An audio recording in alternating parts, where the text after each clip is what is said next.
ഉണ്ടാവുകയും അവരത് വീട്ടിൽ ചെന്നപ്പോൾ ആ കഴിച്ച എല്ലാവർക്കും അസ്വസ്ഥ ഉണ്ടായതിൻ്റെ അടിസ്ഥാനത്തിൽ അതിലൊരാളാണ് ഇരിക്കുന്നത്. നൈസ്. അവർ ഒരുമിച്ചാണ് ഒന്ന് കഴിച്ചത്. അത് കഴിഞ്ഞ് അവർ പ്രാഥമിക ഹെൽത്ത് സെൻ്ററിൽ ചെന്നപ്പോഴാണ് പറഞ്ഞത് ഫുഡ് പോയിസണാണ്, ഇത് അവരവിടെ ട്രീറ്റ്മെൻറ്റിലായിരുന്നത്. അതിനുടനെ തന്നെ അത് ഫുഡ് ആൻഡ് സേഫ്റ്റിയിൽ അവർ അത് റിപ്പോർട്ട് ചെയ്യുകയും കംപ്ലയിൻറ്റ് ചെയ്യുകയും ചെയ്തപ്പോൾ അവരുടെ ഭാഗത്താണ് പറയുന്നത് 50ഓളം പേരുടെ പരാതി ഇവിടെ വന്നിട്ടുണ്ടെന്നാണ്. ഞങ്ങളെ സംബന്ധിച്ചിടത്തോളം ഇത് തുടക്കം തന്നെ ഉണ്ടായ ഉടനെ തന്നെ ഇതിനെതിരെ പ്രതിഷേധം പറയാനുള്ള കാരണം നമുക്കറിയുന്നത് നമ്മുടെ നാട്ടിൽ ഒട്ടനവധി ഹോട്ടലുകളുണ്ട്.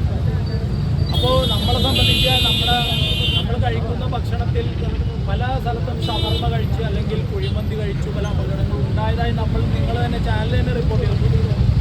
അപ്പോൾ ഇത്തരം ചിലപ്പോൾ വലിയൊരു അപകടത്തിലേക്ക് അവർ പോയില്ല. അവർ ആ സമയത്ത് തന്നെ അത് ട്രീറ്റ്മെൻറ്റ് എടുത്തതുകൊണ്ട് വലിയൊരു അപകടത്തിലേക്ക് പോയില്ല. പക്ഷേ അത് ശ്രദ്ധിച്ചില്ലായിരുന്നെങ്കിൽ ചിലപ്പോൾ കുട്ടികളായിരുന്നെങ്കിൽ ചിലപ്പോൾ വലിയൊരു അപകടത്തിലേക്ക് പോകാം. അപ്പം നമ്മളെ സംബന്ധിച്ചിടത്തോളം അതിന് നിയമപരമായ നടപടികൾ എടുക്കുന്നതിന് വേണ്ടിയുള്ള പരാതികൾ കൊടുത്തിട്ടുണ്ട്. ഞങ്ങൾ അറിയാൻ സാധിക്കുന്നത് മന്ത്രിയുടെ ശ്രദ്ധയിൽ, അതിപ്പോൾ ചാനലുകാർ വഴിയായിരിക്കാം, മന്ത്രിയുടെ ശ്രദ്ധയിൽ അത് പെട്ടിട്ടുണ്ട്. മന്ത്രി ആ ഹോട്ടൽ അടപ്പിച്ചിട്ടുണ്ട്. ഇന്നിപ്പോൾ ആ ഹോട്ടൽ അടച്ചിട്ടിരിക്കണേ. അപ്പം നാളെ ഇത് ഒരു ഹോട്ടലല്ല, പല സ്ഥലത്തും നമ്മൾ കാണാം, വഴിയരികിലും എല്ലാം ഭക്ഷണങ്ങളുടെ ഒരു കേന്ദ്രമാണ്. അപ്പോൾ ഇതെല്ലാം ശരിയായ ഒരു സുരക്ഷാ സംവിധാനങ്ങളിലൂടെയാണോ ഈ ഭക്ഷണങ്ങൾ ഉണ്ടാക്കുന്നത് എന്ന് നമ്മൾ വളരെ ഒരു അപകടകരമായ ഒരു കാലഘട്ടത്തിലൂടെയാണ് പോകുന്നത്. അതിപ്പോൾ നമ്മൾ കൊച്ചി നഗരസഭയിൽ ആ കാര്യങ്ങൾ പറഞ്ഞിട്ടുണ്ട്. അതിൻ്റെ നടപടിക്രമങ്ങൾ അവരത് എടുക്കും എന്ന് പറയുന്നുണ്ട്. അപ്പം നിങ്ങളെപ്പോലുള്ള ചാനലുകളാണ് ഇത്തരം വാർത്തകൾ രംഗത്തുകൊണ്ടുവന്നത്. നമ്മളറിയാം, ഇന്നാൾ ഒരു കുട്ടി ഇതേപോലെ ഷവർമ കഴിച്ച് മരിച്ചു എന്ന്. കുറച്ച് നാളത്തേക്ക് ആ ഹോട്ടലിനെതിരെ ഒരു നടപടി ഉണ്ടെങ്കിൽ ചിലപ്പോൾ അവർ അടച്ചിടും. കുറച്ച് നാൾ എല്ലാവരും വിജിലൻ്റ് ആയിരിക്കും. പക്ഷേ കുറച്ച് നാൾ കഴിയുമ്പോൾ വീണ്ടും ഏതെങ്കിലും മേഖലയിൽ ഇത്തരം കാര്യങ്ങൾ വരും. അപ്പോൾ ഭക്ഷണം എന്ന് പറയുന്നത് നമുക്ക് ഒഴിച്ചുകൂടാൻ പറ്റാത്തൊരു കാര്യമാണ്. പണ്ട് ആളുകളെല്ലാം വീട്ടിലാണ് ഭക്ഷണം ഉണ്ടാക്കി കഴിച്ചിരുന്നെങ്കിൽ ഇന്നെല്ലാവരും ഭക്ഷണം കഴിക്കാൻ പുറത്തോട്ട് പോകുന്ന ഒരു കാലഘട്ടത്തിലാണ് നമ്മൾ നിൽക്കുന്നത്. അതിലിപ്പോൾ ഹോട്ടലുകൾ നടത്തുന്നതിലും ഭക്ഷണം കൊടുക്കുന്നതിലും നമുക്ക് ആർക്കും അഭിപ്രായ വ്യത്യാസമില്ല.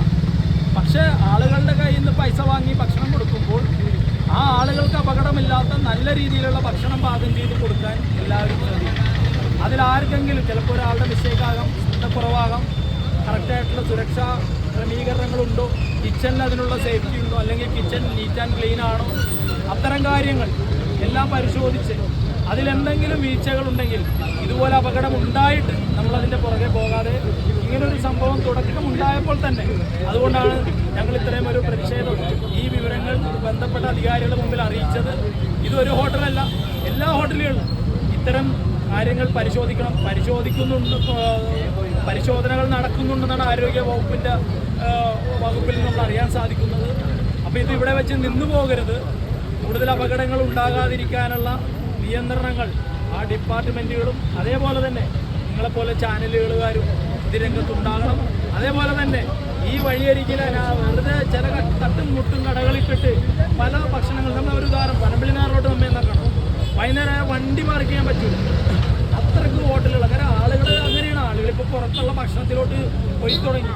അത് സുരക്ഷ കുറച്ച് ആളുകളും ശ്രദ്ധിക്കണം. നമ്മൾ കഴിക്കുന്ന ഭക്ഷണം നല്ലതാണോ എന്ന് നമ്മളും ശ്രദ്ധിക്കണം.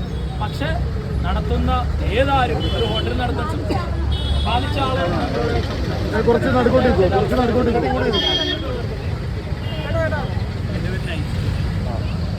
ഞാൻ വെള്ളിയാഴ്ച രാത്രി എൻ്റെ വീട്ടിൽ ഗസ്റ്റ് വന്നതുകൊണ്ട് ഇവിടെ നിന്ന് ഒരു ഫുൾ മന്തി പാർസൽ വാങ്ങിയിരുന്നു. ഒരു 9 മണി കൂടിയാണ് മേടിച്ചത്.